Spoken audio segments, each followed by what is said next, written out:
con el nombre de escatología. Escatología. Esta palabra significa lo que la Biblia enseña sobre los tiempos finales. ¿Cómo terminará la historia de la humanidad? Es un tema muy importante porque nuestra fe se basa en lo que se espera. La fe es lo que se espera. Fe es la certeza de lo que se espera. ¿Y qué es lo que se espera? Se espera lo que Dios ha dicho. Así que tenemos que conocer qué es lo que Dios ha dicho y esperarlo, y tener la seguridad de que eso ocurrirá. Fe es creer que lo que Dios ha dicho ocurrirá simplemente porque Dios lo ha dicho. Así que este tema es demasiado importante. En general, a mí me gusta hablar no de escatología, sino de los días finales de la primera humanidad. De los días finales de la primera humanidad. La humanidad que vemos en este momento es la primera humanidad. La humanidad que vendrá es la segunda humanidad. Y para conocer el futuro debemos regresar al pasado, porque lo que sucedió en el pasado va a volver a suceder en el futuro. Mis amigos, mis hermanos, el futuro está en el pasado. Vamos a comenzar entonces desde el libro del Génesis y vamos a mirar el pasado, y en el pasado vamos a encontrar el futuro. Ustedes recuerdan, la historia bíblica comienza con la creación. La creación. Luego la historia bíblica nos lleva a la caída. E inmediatamente después de la caída, Génesis 3:15. Este pasaje es demasiado importante, es tal vez el pasaje más importante para poder entender correctamente el plan de Dios. Vamos a leer Génesis 3:15 en nuestras Biblias, la versión que usan ustedes acá, la nueva versión internacional. Génesis capítulo 3, versículo 15. Repito, este es el pasaje más importante si es que queremos entender el plan de Dios. Dice, esto es lo que Dios le dice a la serpiente inmediatamente después de que la humanidad cae en pecado. Pondré enemistad entre tú y la mujer. Tú es Satanás y la mujer es Eva. Pondré enemistad entre tú y la mujer, y entre tu simiente, o la palabra simiente significa hijo o descendiente, y entre tu simiente o descendiente y la de ella, o sea, la simiente, la descendencia o los hijos de Eva. Su simiente, especialmente un hijo de Eva, te aplastará la cabeza, pero tú le morderás el talón. Este pasaje es muy, muy importante. Y en este pasaje vemos básicamente dos cosas. Primero, una enemistad. Por decreto, después de la caída, por decreto, la historia de la humanidad se desarrollará en una enemistad o guerra entre los hijos de la serpiente y los hijos de Eva. Los hijos de la serpiente son también hijos de Eva, pero se llaman hijos de la serpiente como Caín porque nunca recuperan la imagen de Dios. En cambio, los hijos de Eva son los que recuperan la imagen de Dios. A esa enemistad permanente entre los hijos de la serpiente y los hijos de Eva la llamamos polarización. Polarización es la guerra entre dos polos. Polarización. Entonces, en Génesis 3:15 lo primero que vemos es una polarización, y lo segundo es una promesa de destruir el mal. Cuando Dios le dice a la serpiente que un hijo de Eva va a pisarle la cabeza, ese es un lenguaje simbólico que significa destruir el mal. Pisarle la cabeza a la serpiente es el agente del mal, el representante del mal, el principal entre los malos. Pisarle la cabeza a la serpiente es destruir el mal. Entonces, lo segundo que vemos es la promesa de destruir el mal. Génesis 3:15 entonces nos comienza a mostrar la historia de la humanidad, vemos los dos tipos de hijos de Eva. Los hijos de la serpiente, de los cuales el primero es Caín, y los hijos de Eva, de los cuales el primero es Abel. Caín mata a su hermano. Y Dios reemplaza a Abel por Set. Y a partir de ahí hay dos simientes, dos linajes o dos tipos de hombres. Solo existen dos tipos de hombres sobre la faz de la tierra: los del linaje de Caín y los del linaje de Set o Abel. Y así, hasta el final de la historia de la humanidad, se producirá esa enemistad entre el mundo, que son la formación final de los hijos de la serpiente, y la iglesia, que es la formación final de los hijos de Eva. Una guerra, estos siempre están en enemistad, una guerra entre los dos linajes.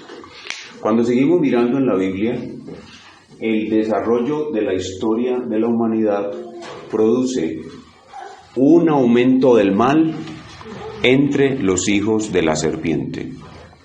Después de que Caín mata a Abel, hay un aumento de la maldad entre los hijos de la serpiente. Lamec es el séptimo descendiente de Caín y es 7 veces más malo que Caín. Pero a su vez también hay un aumento de la bondad y la gracia entre los hijos de Eva. Enoc es el séptimo después de Abel, por la línea de Adán por Abel. Enoc es mucho más bondadoso y lleno de gracia que todos sus compañeros. Pero ¿qué pasa? Que el aumento de la maldad entre los hijos de Caín produce un enfriamiento de la bondad entre los hijos de Eva. Veamos Mateo capítulo 24, versículo 12. Mateo capítulo 24, versículo 12. Dice: habrá tanta maldad que el amor de muchos se enfriará.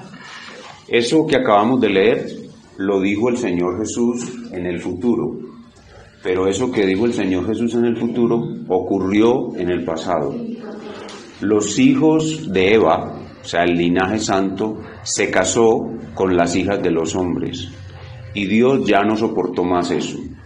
Cuando los hijos de Dios, la iglesia, se mezcla con los hijos de Caín, el mundo, la maldad de los muchos enfría la bondad de los hijos de Dios, se produce el final.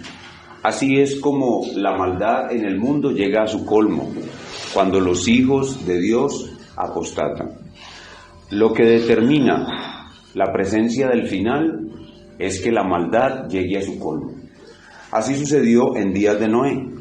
La maldad llegó a su colmo y Dios dijo: no toleraré más esto. Los días que voy a dejar de aquí en adelante serán 120 años. Y digo, voy a destruir toda criatura que he creado.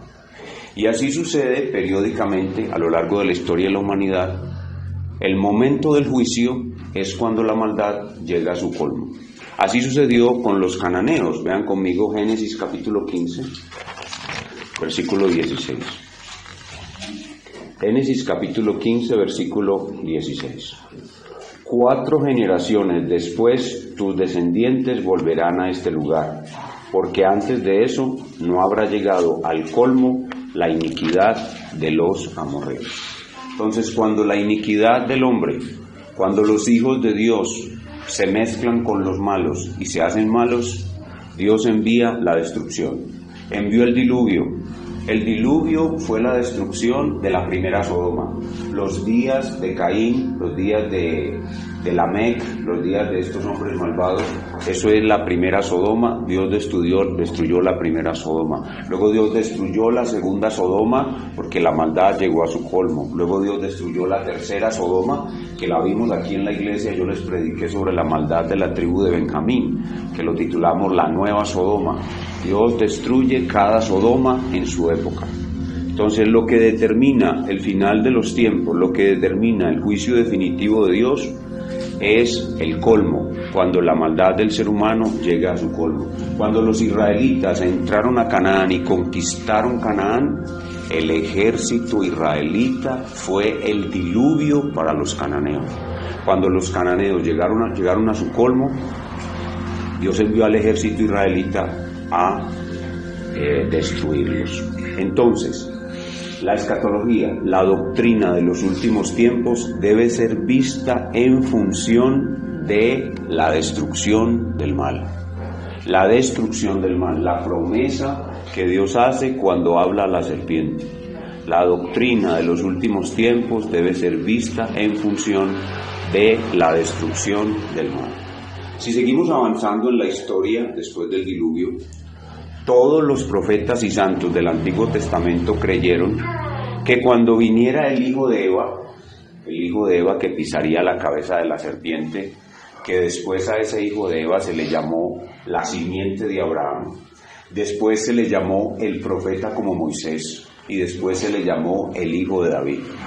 Todos los hombres del Antiguo Testamento creyeron que cuando viniera el hijo de David, él pisaría la cabeza de la serpiente, y eso significaría que él va a eliminar el mal por completo, como en Isaías capítulo 11, versículos 1 al 10. Vean conmigo Isaías capítulo 11, versos del 1 al 10, y veamos lo que los antiguos creían que sería la destrucción del mal.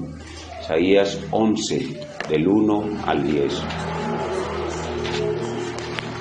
Dice: del tronco de Isaí brotará un retoño, un vástago nacerá de sus raíces. El espíritu del Señor reposará sobre él, espíritu de sabiduría y de entendimiento, espíritu de consejo y de poder, espíritu de conocimiento y de temor del Señor. Él se deleitará en el temor del Señor, no juzgará según las apariencias, no decidirá por lo que oiga decir, sino que juzgará con justicia a los desvalidos y dará un fallo justo en favor de los pobres de la tierra. Destruirá la tierra con la vara de su boca. Miren esto. Matará al malvado con el aliento de sus labios. La justicia será el cinto de sus lomos y la fidelidad el ceñidor de su cintura.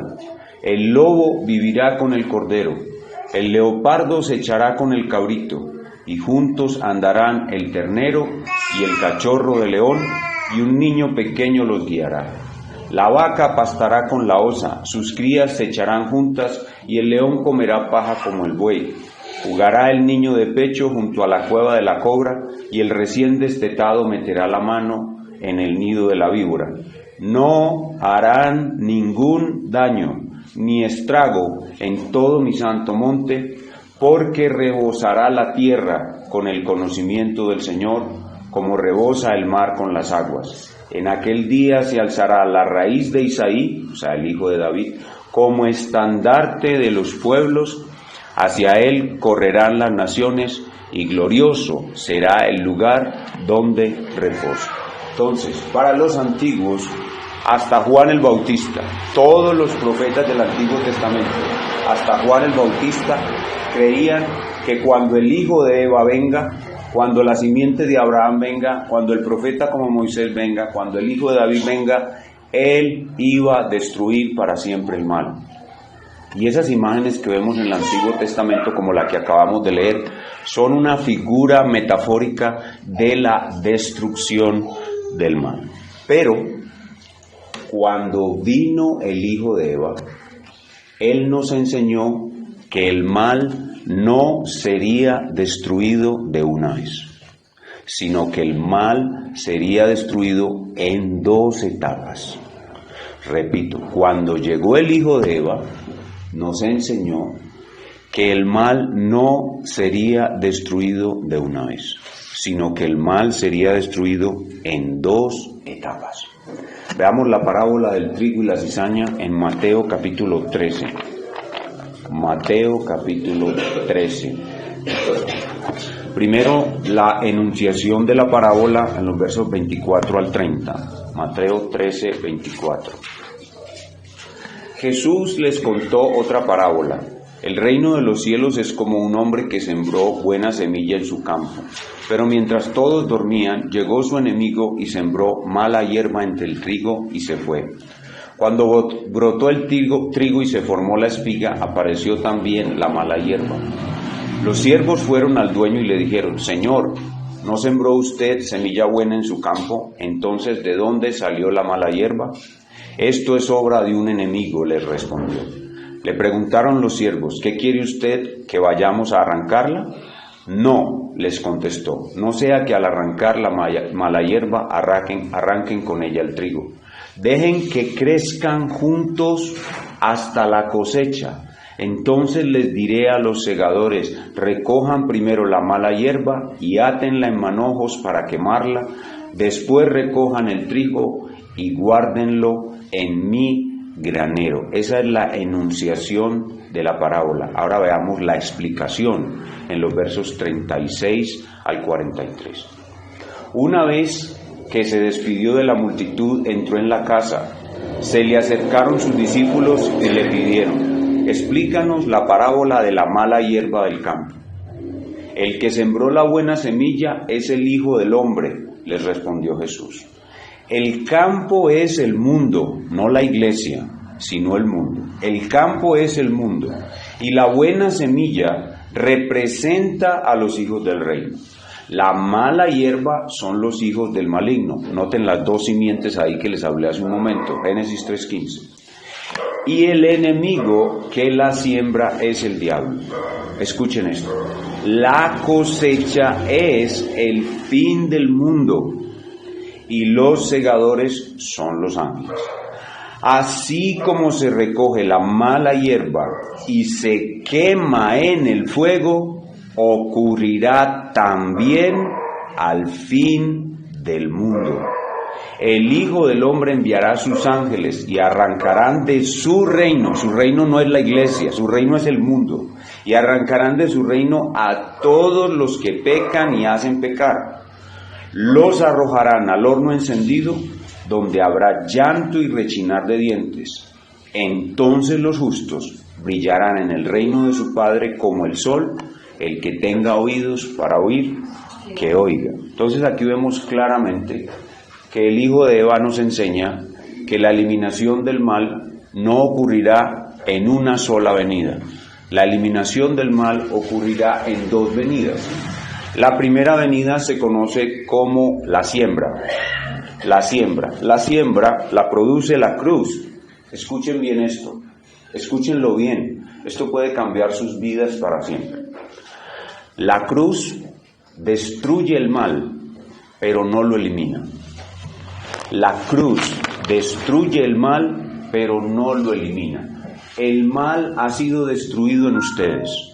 Por eso el apóstol Pablo dice que todo lo que sucede a los que amamos a Dios nos ayuda para bien. O sea que para los que creemos en la cruz no hay mal. El mal fue destruido. Hebreos capítulo 2, versículos 14 y 15. Leamos. Hebreos capítulo 2 es el cumplimiento de Génesis 3:15. Hebreos 2, 14 y 15. Por tanto, ya que ellos son de carne y hueso, él también compartió esa naturaleza humana para anular, mediante la muerte, al que tiene el dominio de la muerte. Oigan eso, para anular, mediante la muerte, al que tiene el dominio de la muerte, es decir, al diablo, y librar a todos los que por temor a la muerte estaban sometidos a esclavitud durante toda la vida. La primera venida de Cristo, es decir, la siembra, destruye el mal en ustedes. Todos los hombres de este mundo, cuando padecen algo malo, el mal obra para mal.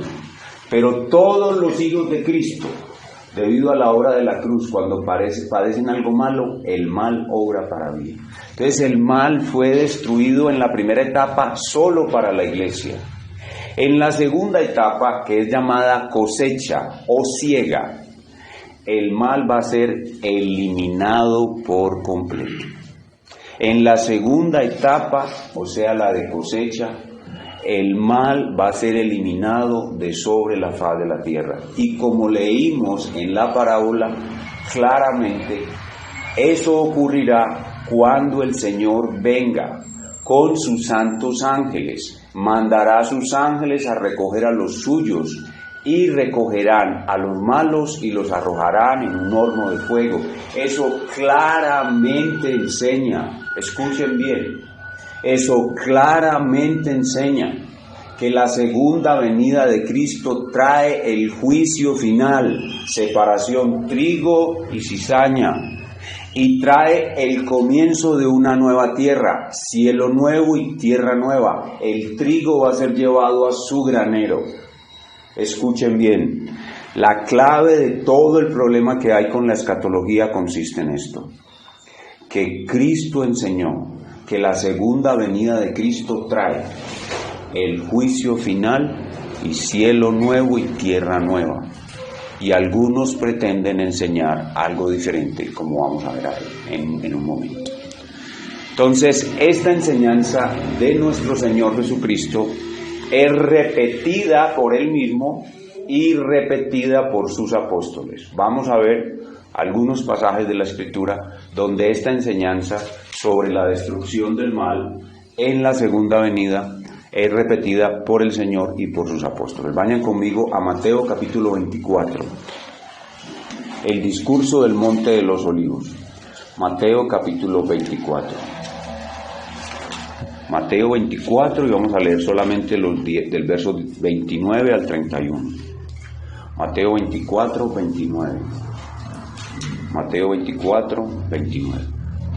Dice: inmediatamente después de la tribulación de aquellos días, se oscurecerá el sol y no brillará más la luna. Las estrellas caerán del cielo y los cuerpos celestes serán sacudidos. Esto claramente es una señal de la segunda venida. 30. La señal del Hijo del Hombre, Cristo, aparecerá en el cielo, y se angustiarán todas las razas de la tierra. Verán al Hijo del Hombre venir sobre las nubes del cielo con poder y gran gloria. Y al sonido de la gran trompeta, vamos a ver en este pasaje y en otros, que el final es marcado por el sonido de una gran trompeta.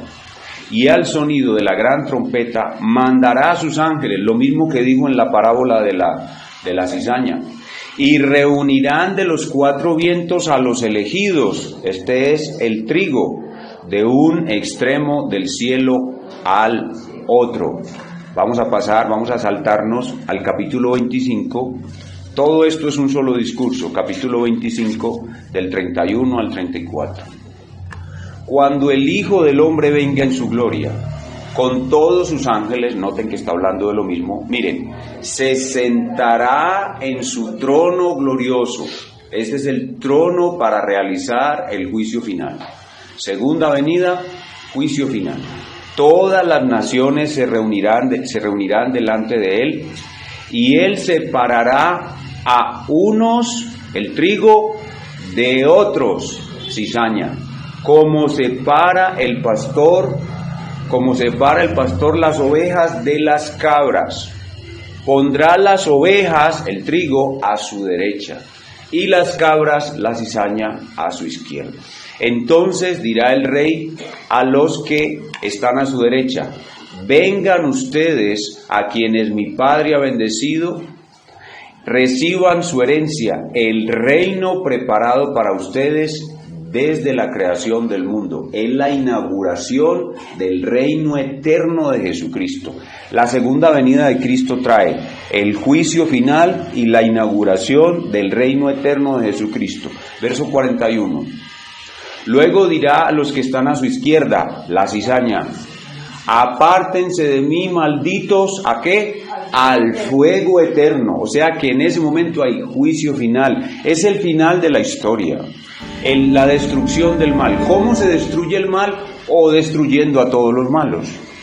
Apártense de mí, malditos, al fuego eterno preparado para el diablo y sus ángeles. O sea que en ese momento tanto los malvados, los hijos de Caín, los hijos de la serpiente, como el diablo, como sus ángeles, son arrojados al infierno y fuego eterno. Entonces quedan solo dos lugares de existencia, unos que existen en el fuego eterno y otros que existen en el reino de su Padre, preparado para ellos desde antes de la fundación del mundo.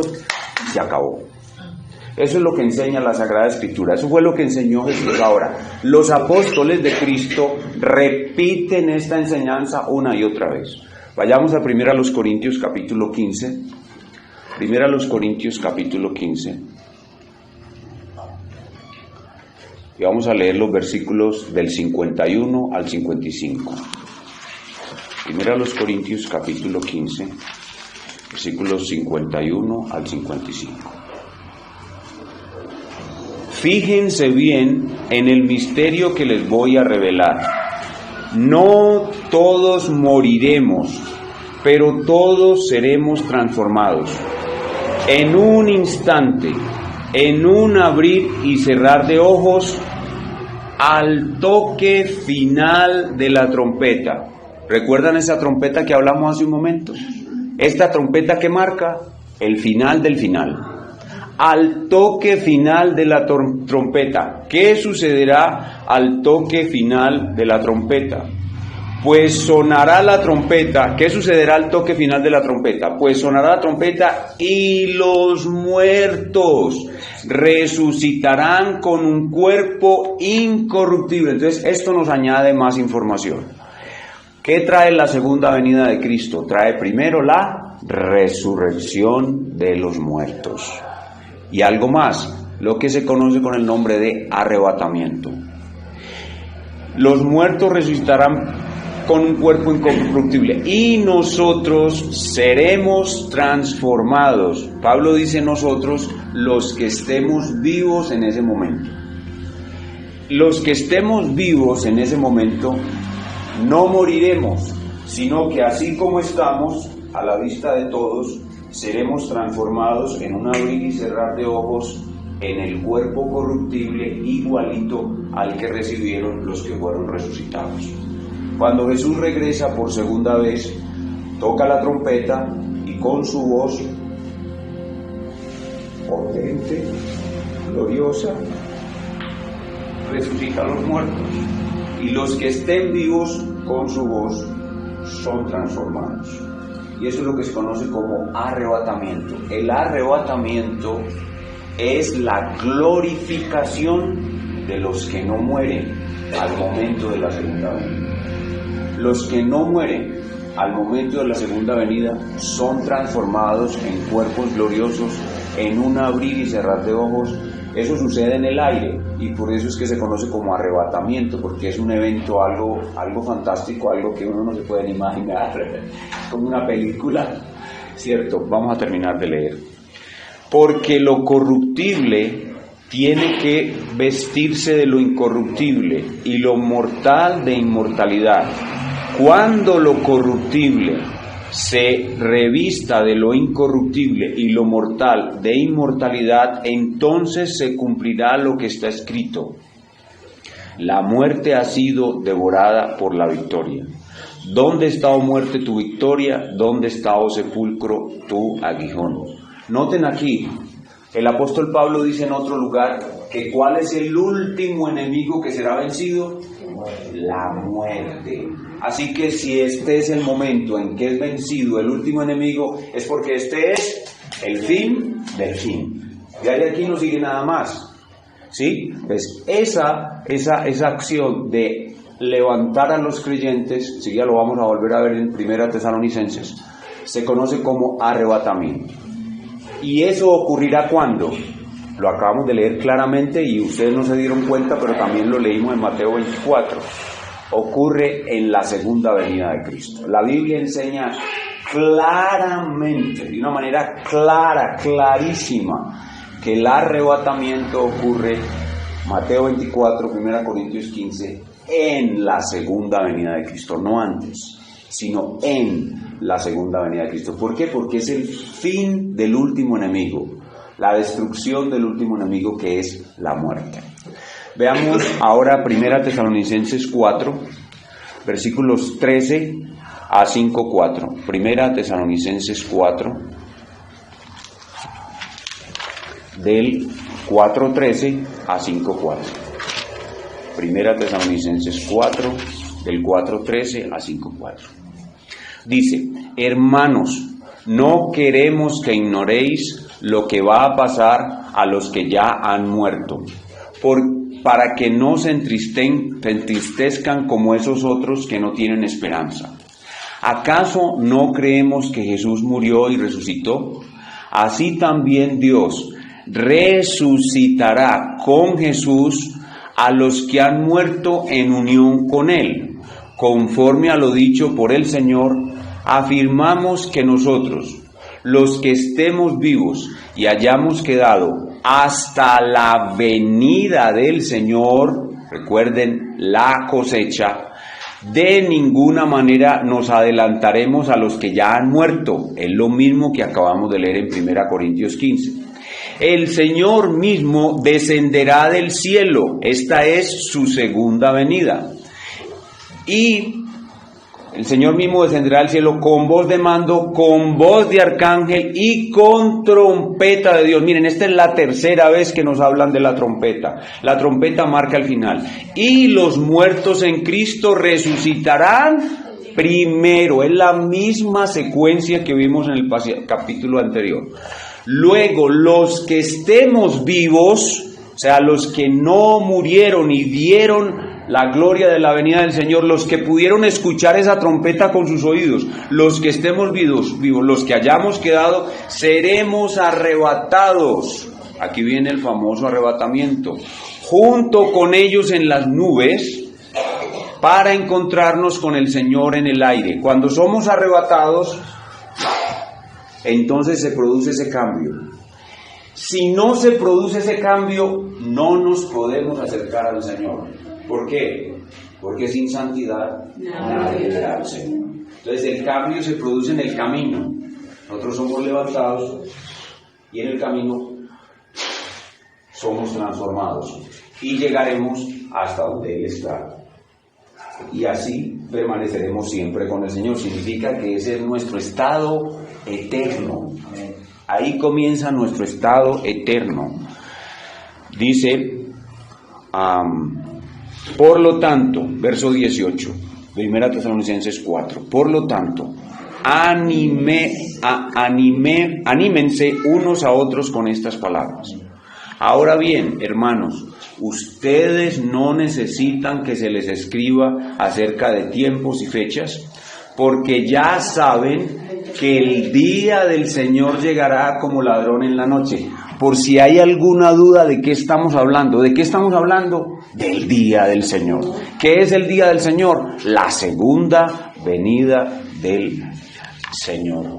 Cuando estén diciendo paz y seguridad, los hombres de este mundo van a creer que han alcanzado la paz, la seguridad y la prosperidad sin Cristo, y van a estar confiados creyendo que ya tienen un mundo poscristiano, un mundo sin Cristo, donde van a ser felices. Cuando crean eso, súbitamente vendrá, dice, vendrá de improviso sobre ellos la destrucción. Esa destrucción es lo que hablábamos, el fin del mal. El fin del mal es la eliminación de todos los malos. ¿Cómo se elimina el mal? Haciéndonos a nosotros buenos y eliminando los malos. Y la tierra entera haciéndola de nuevo para que sea un lugar santo también. Como de improviso sobre ellos la destrucción, como le llegan a la mujer encinta los dolores de parto, de ninguna manera podrán escapar. De ninguna manera podrán escapar. Y el 4, ustedes en cambio, hermanos, no están en la oscuridad para que ese día los sorprenda como un ladrón. Veamos otro pasaje, 1 Timoteo 4, del 1 al 2. 1 Timoteo 4, del 1 al 2. Dice, 1 Timoteo 4, segunda Timoteo 4, del 1 al 2. Segunda Timoteo 4, del 1 al 2. Dice,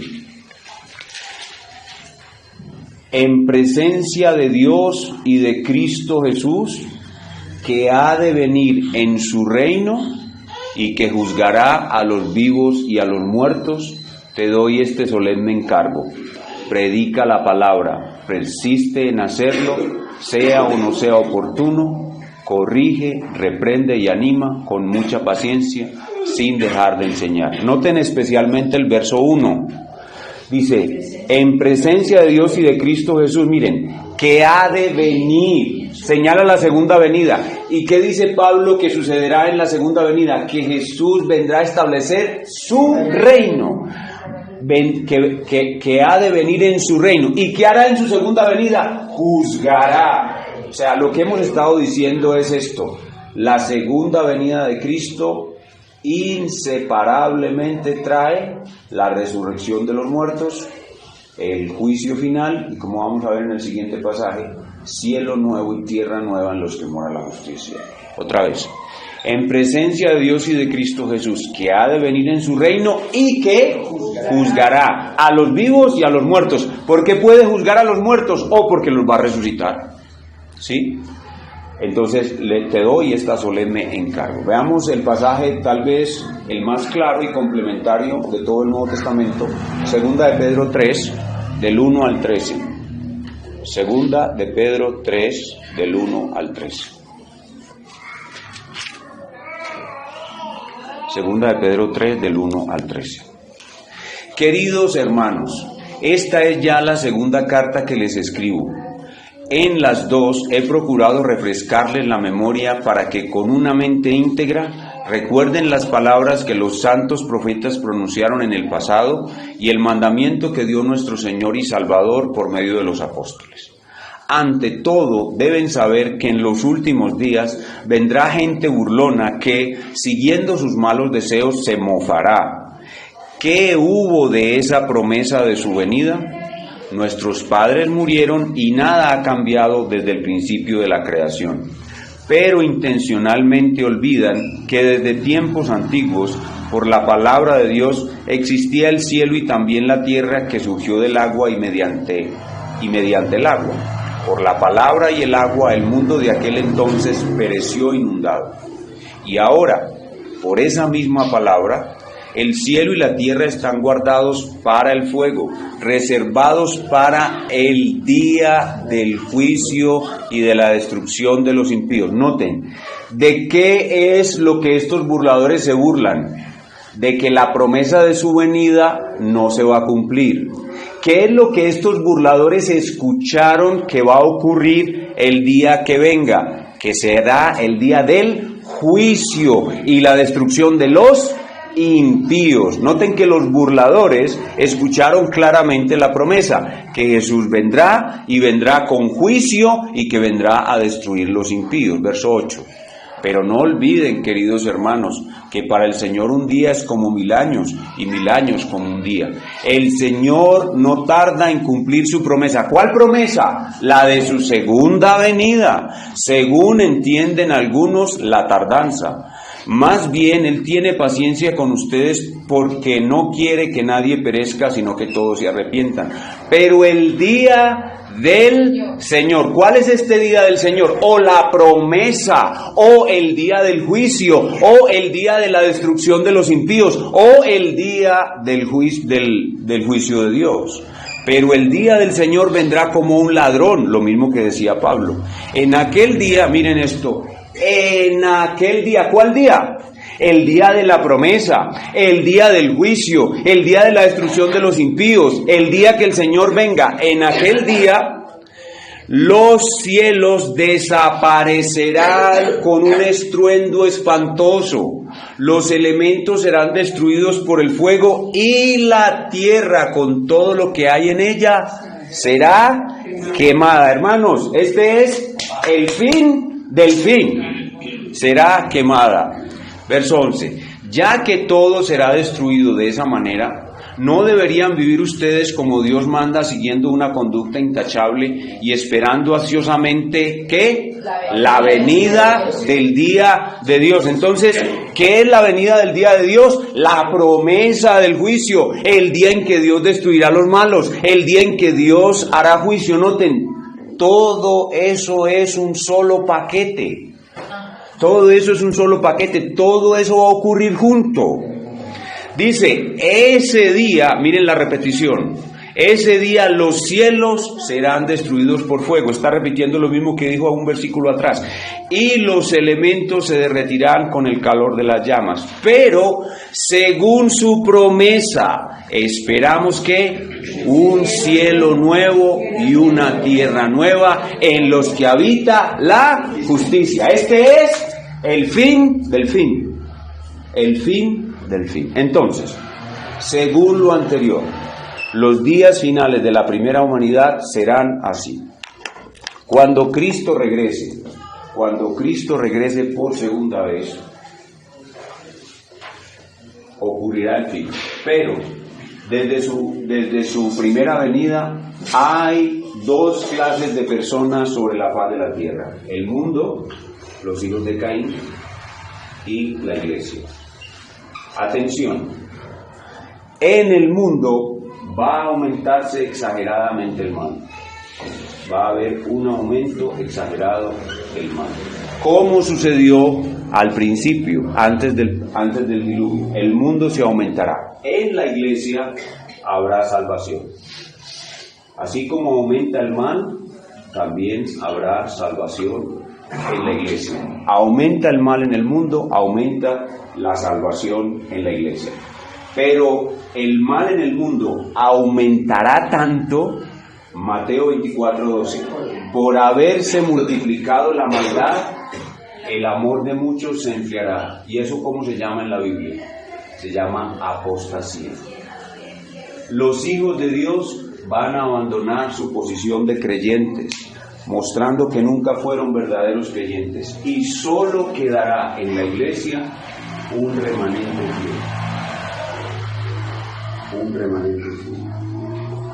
Aquí aparecerá algo que vamos a ver luego, que es el famoso anticristo, el último de todos los tiranos y los malvados que van contra Dios. Y cuando el Señor Jesús regrese por segunda vez, va a destruir a todos y va a salvar solamente el remanente fiel. Con su segunda venida vendrá el juicio